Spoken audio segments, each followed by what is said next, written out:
उधर बीजेपी नेता अपराजिता सारंगी ने भी रेप पर कांग्रेस विधायक की इस टिप्पणी की निंदा की। उन्होंने कहा कि ऐसा बोलने वाले नेता पर कड़ी कार्रवाई होनी चाहिए। कांग्रेस पर हमला बोलते हुए उन्होंने कहा कि कांग्रेस महासचिव प्रियंका गांधी अब तक इस मामले में चुप्पी क्यों साधे हुए हैं।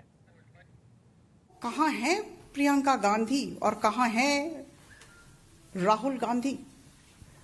पहली बात।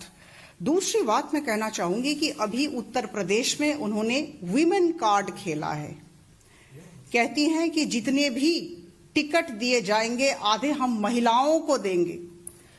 तो महिलाओं के प्रति अगर कांग्रेस पार्टी की इस तरह की मनोवृत्ति रहेगी, इस तरह की मानसिकता रहेगी, तो आप मुझे बताएं, उत्तर प्रदेश हो या देश का कोई भी भाग हो, कौन महिला कांग्रेस के लिए खड़ी होना चाहेगी या कौन महिला कांग्रेस के टिकट पर लड़ना चाहेगी? अगर कांग्रेस सम्मान देना नहीं जानती है तो मुझे लगता है जितने भी केसेस हुए हैं या हो रहे हैं उन पर कहीं ना कहीं उन्हें स्टैंड लेना चाहिए। आज प्रियंका गांधी कहां? ये कल की घटना है, 16 दिसंबर की घटना है। आज प्रियंका गांधी कहां है? क्यों नहीं अभी तक उन लोगों की तरफ से किसी भी तरह का वक्तव्य आया? हम इसकी भर्त्सना करते हैं, हम घोर निंदा करते हैं। और निर्दलीय सांसद नवनीत राणा ने प्रियंका गांधी पर बड़ा हमला किया है। राणा ने कहा कि यूपी में लड़की हूं लड़ सकती हूं का नारा देने वाले ने कहा कि सिर्फ माफी मांगने से ही कुछ नहीं होगा। कांग्रेस अध्यक्ष को पूरे मामले पर स्पष्टीकरण देना चाहिए। सुनिए। इन्होंने इतनी खराब बातें कही और यूपी में ये कह रहे हैं कि मैं लड़की हूं, मैं लड़ सकती हूं। तो लड़कियों से तो लड़ लेंगे, पर जो तुम्हारी पार्टी के विधायक हैं, जो चेयरपर्सन अध्यक्ष हैं, उनसे कैसे लड़ पाएंगे? आप बोलती हैं लड़कियों को न्याय देना है, 40% हम सीटें लड़कियों को देंगे यूपी में, तो ऐसी लड़कियों का, महिलाओं का अपमान करके सीट देंगे? पहले तो इस पे स्पष्टीकरण होना चाहिए। और राज्यसभा में विपक्ष के नेता मल्लिकार्जुन खड़गे ने बयान को गलत बताया, लेकिन साथ ही विधायक का बचाव करते हुए कहा कि उन्होंने माफी मांग ली है तो मामला खत्म हो गया। जो उसने कहा ये ठीक नहीं है, उसका तो हम कंडेम करते हैं, लेकिन बहुत अरसों से है वो पॉलिटिक्स में है। उसने ये क्यों बोला? और हाउस में भी जब स्पीकर भी, वो तो दूसरे पार्टी के ही थे, बीजेपी के थे, लेकिन उन्होंने भी खामोशी बरती, उन्होंने भी हंसने लगे। तो ये अच्छा नहीं है और शोभा नहीं देता, क्योंकि महिलाओं का हम रेस्पेक्ट करते हैं। महिलाओं पे जब अत्याचार होता है या जब कुछ घटनाएं घटती है, हम सभी लोग कंडेम करते हैं, सदन में भी उठाते हैं। तो ऐसी चीज़ें नहीं करना चाहिए, नहीं बोलना चाहिए, इसका कंडेम करता हूँ। खैर, उन्होंने भी माफ़ी मांग ली है और आइंदा शायद वो इससे लेसन लेंगे, क्योंकि उनका लंबा पॉलिटिकल जीवन है। और चलिए रुक करते हैं इस वक्त की बड़ी खबर का। राष्ट्रीय महिला आयोग की अध्यक्ष रेखा शर्मा ने बयान दिया। उन्होंने कहा कि ऐसे बयान दुखद और दुर्भाग्यपूर्ण हैं। अभी भी ऐसे जनप्रतिनिधि हैं जो महिला विरोधी हैं। साथ ही साथ महिलाओं की अध्यक्ष रेखा शर्मा ने कहा कि ऐसे लोग महिलाओं के प्रति घटिया मानसिकता रखते हैं। स्पीकर को विधायक पर कार्रवाई करनी चाहिए।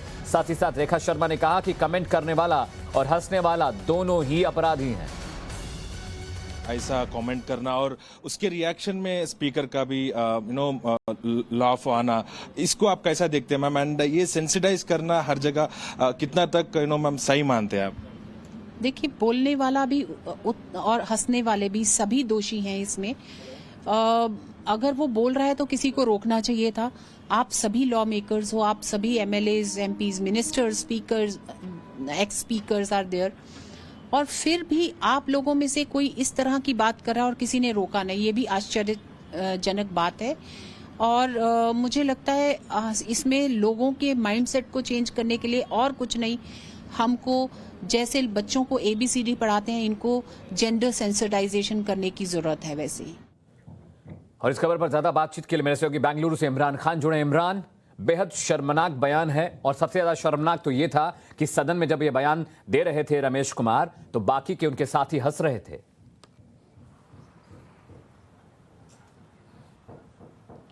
जी बिल्कुल, निंदनीय बात है कि एक 6 टाइम एमएलए रह चुके रमेश कुमार 2 बार स्पीकर खुद रह चुके हैं। कागेरी जो स्पीकर हैं वो भी 6 टाइम एमएलए हैं, सिरसी असेंबली कॉन्स्टिट्यूंसी से वो स्पीकर हैं अभी। और इस तरह की बात अगर वो रमेश कुमार ने कही है तो इमीडिएटली उसको एक्सपंज कर देना चाहिए था, उसको ऑन रिकॉर्ड नहीं लेना चाहिए था। लेकिन उसके बावजूद वो भी हंस रहे हैं। रमेश कुमार रमेश कुमार ने जो कहा तो कहा, पूरा सदन भी हंस रहा था। उसमें 8 महिला एमएलए हैं जिसमें 5। इमरान, मेरा सवाल ये था कि प्रियंका गांधी यूपी में कहती हैं लड़की हूं लड़ सकती हूं, और उन्हीं की पार्टी के एक नेता हैं जो इस तरह की बेहूदी बातें सदन के अंदर करते हैं। कार्रवाई करनी चाहिए थी। अभी तक ना प्रियंका गांधी का बयान आया, ना राहुल गांधी ने कुछ कहा है, और ना ही सोनिया गांधी की तरफ से इस मामले में अभी तक कोई कार्रवाई की बात की गई है।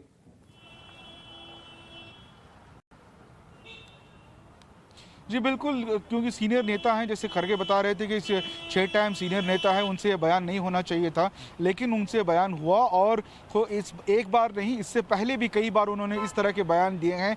इससे क्लियरली साबित होता है कि रमेश कुमार इस जो अपॉलॉजी उन्होंने जो दी है, जो उन्होंने कहा है कि मैं माफ़ी लेता हूँ, वो भी ये कहा कि अगर आपको बुरा लग रहा है तो मैं माफ़ी मांगता हूँ। जैसे अपॉलॉजी नहीं, एक एहसान कर रहे हैं वो। इसके अलावा इससे पहले भी कई इस तरह के उन्होंने बयान दिए हैं कि कांग्रेस पार्टी जो कह रही है कि वो प्रियंका गांधी खासकर यूपी में जो कह रही है मैं लड़की हूँ, लड़ सकती हूँ, तो इस नेता पर कार्रवाई क्यों नहीं अब तक हुई है। हालांकि सीनियर नेता हैं, इन्होंने कई बार इस तरह के बयान दिए हैं और कई बार भी इसको हाईलाइट किया गया मीडिया ने। इसके बावजूद कोई भी एक्शन रमेश कुमार पर कांग्रेस पार्टी नहीं देखती लग रही है अभी। इमरान, यूपी में चुनाव होने वाले हैं, प्रियंका गांधी वहां जाती हैं, कहती हैं लड़कियों के लिए थानों में अलग व्यवस्था होगी, टैक्स में छूट देंगे, उनके लिए हॉस्टल खोलेंगे, उनके स्कूटी देंगे, उनको लैपटॉप मुहैया कराएंगे, महिलाओं को सशक्तिकरण की बातें करती हैं प्रियंका गांधी, और चुनाव में बड़ी बड़ी बातें। लेकिन अपनी ही पार्टी के एक नेता इतनी बेहूदी और भद्दी बात कह देते हैं। अभी तक कोई कार्रवाई नहीं। क्या प्रदेश की तरफ से कर्नाटक में जो सीनियर लीडर्स हैं उनसे कोई आपकी बातचीत हो पाई? उनकी प्रतिक्रिया क्या है रमेश के इस बयान पर? जी बिल्कुल, इनफैक्ट हमने वर्किंग प्रेसिडेंट दिव्य नारायण से, कांग्रेस के जो वर्किंग प्रेसिडेंट है यहाँ पर कर्नाटक से, उनसे बात की। तो पार्टी प्रेसिडेंट डीके शिव कुमार से बात की गई। डीके शिव कुमार ने कहा कि मैं उनकी तरफ से माफ़ी मांगता हूँ, लेकिन कार्रवाई उन्होंने कहा है कि क्योंकि वो अपॉलॉजी दे चुके हैं असेंबली में, तो इसको मामले को दबा दिया जाए, इसे आगे उसको ना उठाला जाए। इनफैक्ट मीडिया पर ही ताने तानते हुए कहा कि जब बीजेपी की बात आती है तो आप लोग इतने सतर्क होकर कुछ नहीं रिपोर्ट करते हैं, लेकिन हम सिर्फ कांग्रेस है तो इस पर बात की। वो बता रहे, वो रेफरेंस दे रहे थे पहले के होम मिनिस्टर ज्ञानेंद्र आग्रह के उनकी स्टेटमेंट को लेकर, लेकिन मीडिया ने उस वक्त भी इस मामले को इसी संगीन से उठाया था। और खासकर नवभारत ने तो पूरा रिपोर्ट किया था किस तरह के ज्ञानेंद्र को कि उन्होंने खुद माफ़ी मांगी फिर नवभारत को कि मैं माफ़ी मांगता हूँ इस स्टेटमेंट को लेकर। कांग्रेस पार्टी उनके जो एमएलए हैं, सीनियर एमएलए रमेश कुमार पर एक्शन लेने की बजाय उनको डिफेंड कर रहे हैं कि और कह रहे हैं कि मीडिया जो है सिर्फ कांग्रेस को सवाल करती है और भाजपा से नहीं। ठीक है इमरान, आप साथ रहिएगा। एक और बड़ी खबर